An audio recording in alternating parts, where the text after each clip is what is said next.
सभी का दिन शुभ हो। आइए देखें कि 3 फेज इंडक्शन मोटर के लिए स्टार डेल्टा स्टार्टर के कंट्रोल सर्किट को कैसे वायर किया जाए। स्टार डेल्टा स्टार्टर की 3 चरण की पावर वायरिंग यहाँ दिखाई गई है और पहले एक अलग वीडियो में समझाई गई है। कंट्रोल सर्किट को सिंगल फेज 230 वोल्ट सप्लाई से तारित किया गया है। ये चरण तार मोटर के 3 चरण सर्किट ब्रेकर पर 3 आउटपुट टर्मिनलों में से एक से जुड़ा होना चाहिए। पहले हम MCB के माध्यम से चरण तार लेते हैं और इसे थर्मल अधिभार रिले के सामान्य रूप से बंद संपर्क बिंदु से जोड़ते हैं। ओवरलोड रिले का पता लगाने पर सर्किट को अलग करने के लिए कंट्रोल सिस्टम सप्लाई लाइन को इस बिंदु से शुरू करने की जरूरत है। मोटर पर कोई ओवरलोड स्थिति। फिर सामान्य रूप से बंद स्टॉप पुश बटन स्विच के एक छोर पर NC संपर्क बिंदुओं के दूसरी तरफ कनेक्ट करें। इसके दूसरी तरफ सामान्य रूप से खुले में जाता है पुश बटन स्विच प्रारंभ करें। फिर लाइन को मुख्य संपर्ककर्ता ऑपरेटिंग कॉइल के छोर से जोड़ने की आवश्यकता होती है। A2 को तटस्थ रेखा से जोड़ने की आवश्यकता है। मुख्य संपर्ककर्ता अभी भी बंद स्थिति में है। यदि आप कंट्रोल सर्किट MCB पर स्विच करते हैं और स्टार्ट पुश बटन स्विच दबाते हैं तो मुख्य कॉन्टैक्टर को कंट्रोल पावर मिलेगी और मोटर को 3 फेज पावर पास करेगा। लेकिन जब पुश बटन स्विच जारी किया जाता है तो संपर्ककर्ता को नियंत्रण शक्ति काट दी जाएगी और मोटर बंद कर दी जाएगी। इससे बचने के लिए हम एक अतिरिक्त पावर लाइन जोड़ने के लिए मुख्य संपर्ककर्ता के सामान्य रूप से खुले सहायक संपर्क बिंदुओं का उपयोग करते हैं। अब आप मोटर के संचालन को बाधित किए बिना स्टार्ट पुश बटन को सामान्य रूप से खुली स्थिति में वापस छोड़ सकते हैं। टाइमर को नियंत्रण शक्ति प्रदान करने के लिए इन दोनों हाईलाइट किए गए बिंदुओं का उपयोग किया जा सकता है। तो कंट्रोल पावर लाइन टाइमर के से जुड़ी होती है।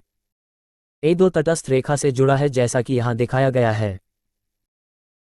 नियंत्रण शक्ति को टर्मिनल 15 और 25 से भी जोड़ा जाना चाहिए क्योंकि ये दो बिंदु टाइमर के स्टार और डेल्टा कॉन्टैक्ट चयन तंत्र में पावर इनलेट लाइनों के रूप में कार्य करते हैं। तो चलिए को टर्मिनल 15 और 25 से जोड़ते हैं। 18 और 28 क्रमशः स्टार और डेल्टा संपर्ककर्ताओं के लिए टाइमर के आउटपुट टर्मिनल हैं। स्टार आउटपुट टर्मिनल से लाइन डेल्टा कॉन्टैक्टर पर सामान्य रूप से बंद संपर्क बिंदुओं पर जाती है। स्टार और डेल्टा कॉन्टैक्टर्स पर NC संपर्क बिंदुओं की स्थिति आसान संदर्भ के लिए यहाँ दिखाई गई है।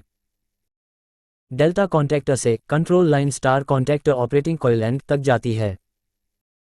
ये दो संपर्ककर्ताओं को इंटरलॉक करने के लिए किया जाता है और यह सुनिश्चित करेगा किसी भी समय केवल एक संपर्ककर्ता काम करेगा। जब तटस्थ रेखा जुड़ी होती है तो मोटर मुख्य संपर्ककर्ता के बाद से काम करना शुरू कर देगा और स्टार संपर्ककर्ता अब चालू हो जाएगा। आमतौर पर 3 चरण प्रेरण मोटर्स को स्टार कनेक्शन के साथ चलने के लिए केवल कुछ सेकंड की आवश्यकता होती है। जैसे ही मोटर अपनी पूर्ण गति के 75 से 80% तक पहुंचती है स्टार कनेक्शन को डेल्टा कनेक्शन में बदला जा सकता है। आप देखेंगे स्टार कॉन्टैक्टर अब टाइमर के माध्यम से बंद हो गया है, लेकिन टर्मिनल नंबर 28 के माध्यम से अभी तक टाइमर से बिजली नहीं निकली है। ये बहुत कम विलंब अवधि सुरक्षा कारणों से है और परिवर्तन के दौरान इन दो संपर्ककर्ताओं के बीच किसी भी शॉर्ट सर्किट से बचेगी।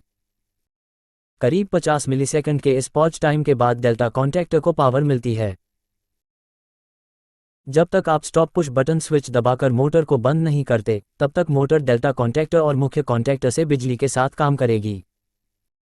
आशा है कि अब आपको स्पष्ट विचार मिल गया होगा कि स्टार डेल्टा कंट्रोल सर्किट को कैसे तारित किया जाता है और यह भी कि यह 3 फेज इंडक्शन मोटर को कैसे संचालित करता है। अगर यह वीडियो मददगार है तो कृपया चैनल को सब्सक्राइब करें। धन्यवाद।